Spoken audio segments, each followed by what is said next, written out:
But let me get to AVM Okoro Dudu. You did suggest that the country needs more men, to beef up the rank and file. But also, the fact that the president did approve the recruitment of 6,000 police officers, would you consider that a start? Yeah, clearly that is a start, but not even close to what is required. The strength of our police, we could easily double the strength right now. The strength of the armed forces, we could easily double right now, because that is what is required. We are, in effect, in a national emergency situation. It's not been called out to be a national emergency, but it is a national emergency. And my take is that the president ought to start laying the foundation for declaring a state of national emergency, security emergency. That requires us, it opens up the space for him to double the strength of the armed forces, double the strength of the police and other security forces. We simply cannot guarantee the security for our country given the current strength that we have. We're talking about just internal security threats. We're not talking about external threats yet. So we certainly do need to escalate the numbers. Well, 6,000 police.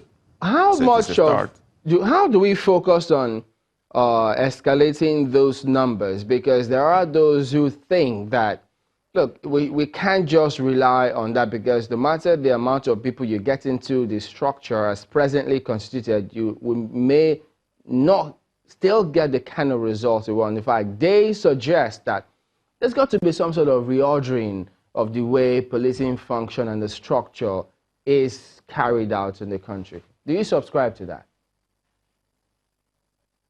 That plus that, their suggestion is valid, and so is the need to increase the numbers.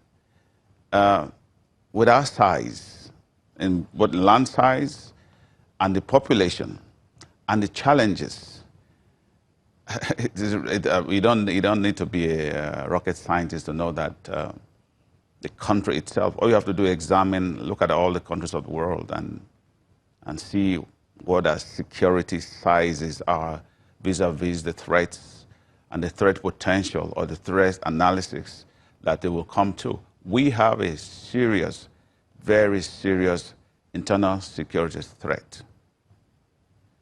Let me ask you this. We're not even talking about the external threats. Let's talk about internal threats to our country. I get your point, but given the political, as a former serviceman, religious challenges. Talk to us about this. I mean, as a former serviceman, what is it with the mindset of security agencies? Because citizens seem to always have this impression that it's us and them, or that the servicemen or security agencies have this us and them approach to security. Perhaps that's what Dr. Beatrice was talking about when he says, look, there has to be some sort of capacity building, improving that relationship between the citizens and security agencies. Did you perceive this while you were in service, and what was done about it, if you did perceive it?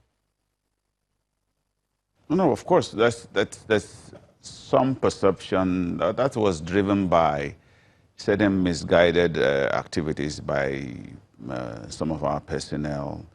And when I say some of our personnel, both military and police and other agencies.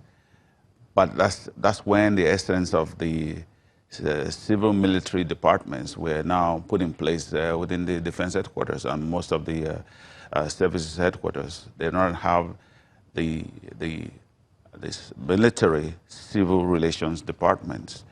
In other words, their main task is to ensure that interactions between the security services and the rest of society is governed by mutual respect and understanding. Especially if you don't understand what the police or the military is doing, you probably think they are doing certain things untoward. Now, the key from the military perspective or security perspective, the typical military person looks at a threat from a very challenged position. In other words, they react very, very strongly to what they think is a threat to either to themselves, to the society, to the country, especially from a military perspective. Any threat to our country, a typical military man looks at it in a very, very existential perspective. We look at it from an existential perspective. You are threatening our country, therefore we'll go after you, irrespective of whether you're a Nigerian citizen or a foreign citizen. So, but that is the kinds of mindset that people have. However, now we know that the reality, the threat of our country comes from within the governance issues. That's where the main threats come from. Dr. British has been talking about this. I guess the simple statement is failure of intelligence. Because if somebody gives you information and you don't pass it through, you don't make an analysis and act on it, that's failure. And that's where we're having some of the major negative outcomes that we are having. Now, if the civil society believes that the military or all other security services, including the police, are friends, we are talking about the same country, we're talking about the same society. The police is saying, do not go kill somebody, do not go rob somebody. The custom is saying, don't go trading contraband goods, so don't get contrabands into our country. And the military is saying, don't endanger our national security. I think a patriotic Nigerian citizen ought to understand that and fall in line with it. So, but when you are going contrary to what we believe are things that are going to be good for our country, so you're partaking in things that are injurious to our country. My training and the training of most of us is that we must react. We must come after you. We must say no to that. Let me ask you this. From time to time, it seems like our security challenges change from time to time, from military militancy to insurgency to farmer-herder clash to now kidnappings, armed banditry, and all of that. Do you think we have a security architecture that can anticipate these threats and deal with them before they get so serious? Right now, we are not on the front foot. Right now, we're not on the front foot. That means that our intelligence gathering is falling short. You cannot, what they say about prevention is being better than cure. That's the essence of what we're talking about. You need to be able to be on the front foot. You got to see into the future. You predict. You make analysis of the trends of statements coming from certain people, so politicians, businessmen. What kind of things are they now importing into the country? You start to track those kinds of importation of certain items, fertilizers. Perhaps if somebody's importing fertilizer, is not a farmer, and perhaps you track him, you don't know what he uses his fertilizer for, you start to suspect that fertilizer could be used for bomb making. There are certain things, telltale signs. And so really it's, like I said, the threat is coming from everywhere. And that's because the global situation itself is unstable. You understand what's happening in the Middle East. You understand what is happening in Europe. You understand what is happening, frankly speaking, across the world. This global security situation is challenged. Now, what has happened in the Middle East, for instance, in Syria and in Iraq and all those kinds of places, people are now moving because the Americans and the Russians and whoever else have decimated them in those environments. A lot of them have moved into the African region, especially the Sahel sub-region. And These guys are looking for fertile places to take over. Nigeria has been identified as such a fertile takeover ground. And why did they identify Nigeria? They identify Nigeria because of our, unfortunately, fractured nature of our politics. It has become ethnic, it has become tribal, religious, and without, there's no logic to our politics right now. And so let me quickly punctuate that. You've talked about politics and politicians, a few more times, now than before. You would recall the comments of the Chief of Army Staff, about the role of politicians in this whole insecurity. What's your take on that, and what can we do to forestall such going forward? Look, I've said that if you make, I mean, of course, in a democracy, there's freedom of speech that is allowed. There are all kinds of freedoms allowed. But as the essence of the philosophy of freedom or liberty is that where your own freedom starts or ends, where somebody else's own begins. Now, freedom comes with responsibility. Leadership comes with responsibility. The issues of you do not make statements that you cannot really defend. You don't just wake up and say things that you cannot back up by fact. Otherwise, anybody can say anything. Oh, somebody's father has been killed, and yet the father is alive somewhere. And I think that's why I keep talking about the fractured nature of our politics, fractured nature of our society, parties without ideology, for instance. All the parties are all the same, hardly any different between any of the parties, other than personnels or personalities within the parties. So so those are the kinds of things. When the young people in our society, they do not understand what we stand for. You got to understand, what do you stand for? What does Nigeria really stand for? What are raison d'etre? What is the logic of our union? Those kinds of things. What the young people, what are they expecting to get out of Nigeria? What are they expecting to contribute? Are they allowed to contribute? These are the issues that bedeviling society as we speak. Of course, corruption is there. We're trying to stamp out corruption and all those things. Then thereafter, what happens if you stop corruption? What about growing the economy? So the people who are largely young need to understand that, or they need to say, what do we do with our lives? What's our life? What's the meaning to our lives?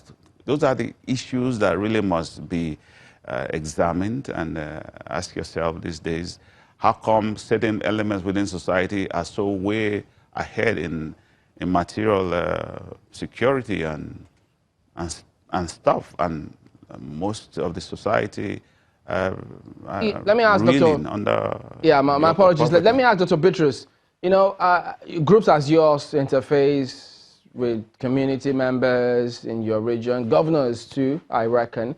But when they communicate this sense of helplessness as chief executives of states, if they say, well, there's really nothing much we can do concerning security, do you think that is justified? Is it reality on their part?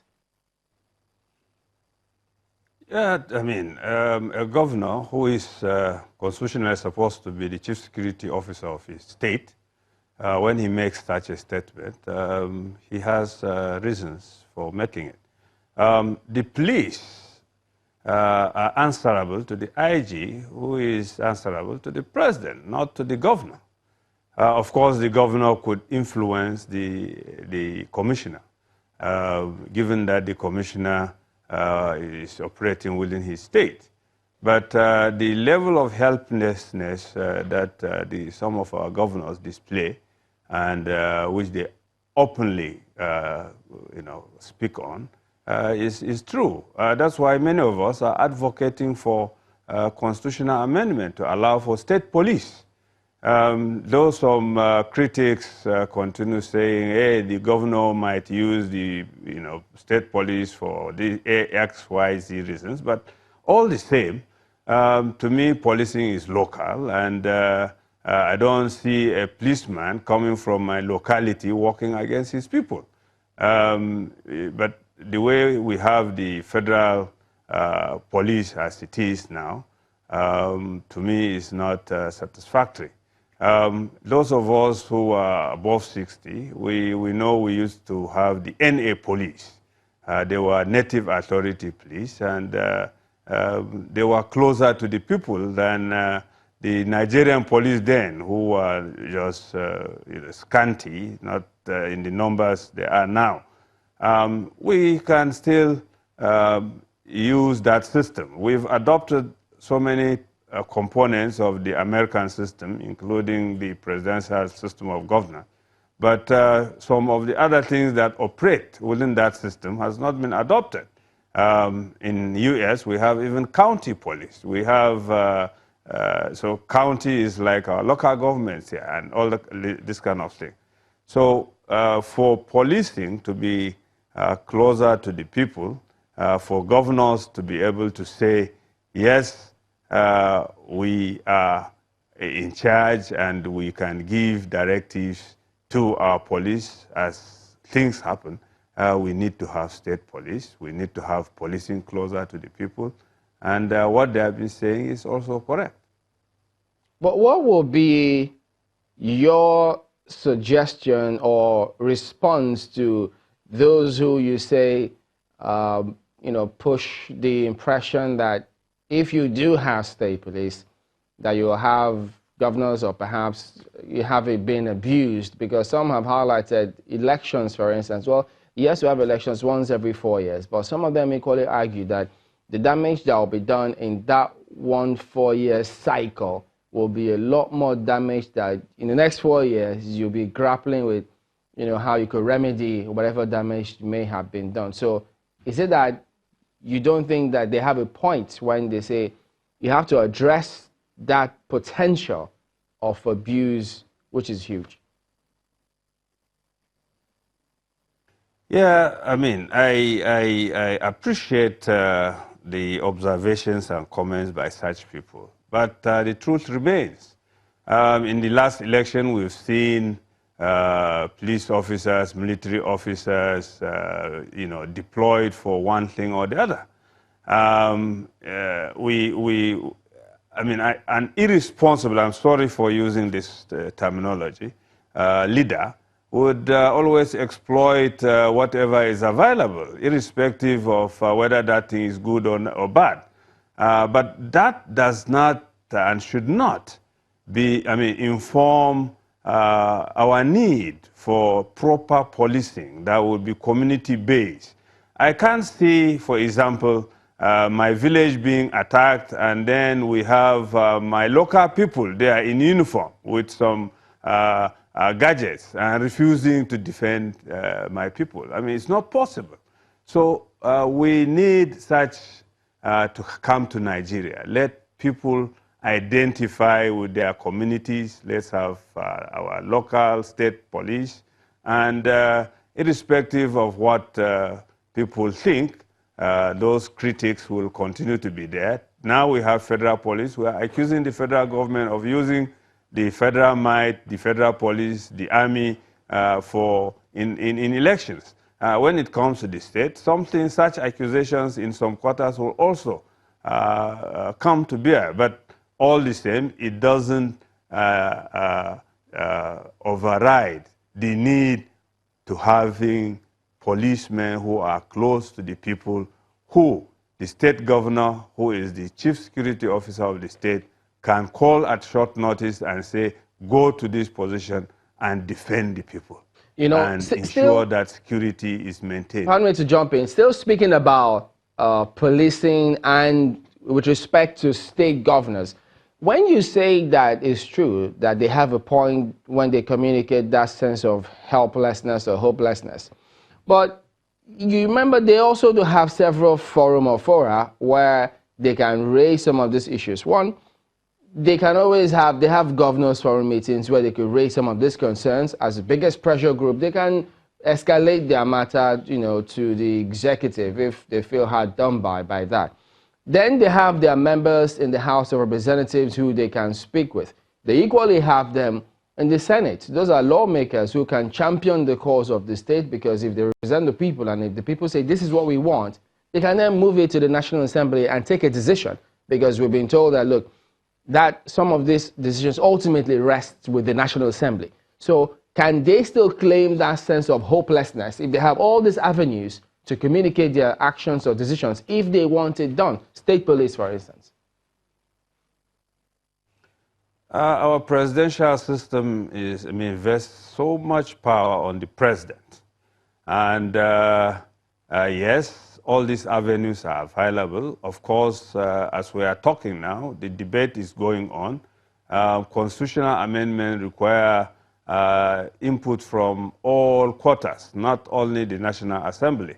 And I believe the governors have been pushing for state police. The National Assembly itself has been working towards that. And we are just praying that it will work out.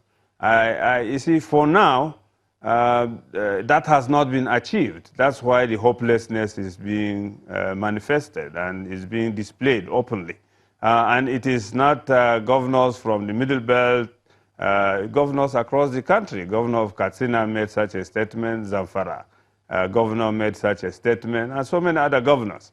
And we believe a solution would be, in the end, let's have more policemen on the beat and have state police to ensure that, yes, our police can be called at short notice to act in a situation where security is being breached.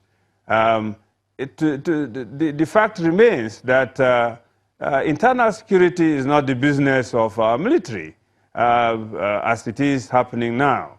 Everywhere there is any small thing happening, insurgency here, banditry here, you see a detachment of the military, a battalion, a platoon, and sending the military all over the place for issues that under normal circumstances would have been handled by our police before it even gets to the level that the military would be called in. So state police, well equipped, would be able to handle some of these things, and the governors will have the confidence which they require. That's the point, Dr. Bitrus. But let me ask that question from Aviam Okorodudu now as we draw to closing.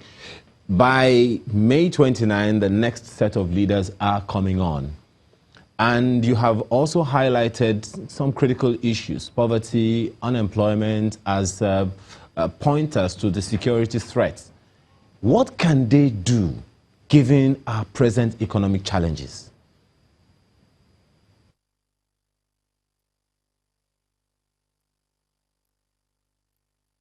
When you have a place, an environment of challenge, they also have the presentation of certain opportunities.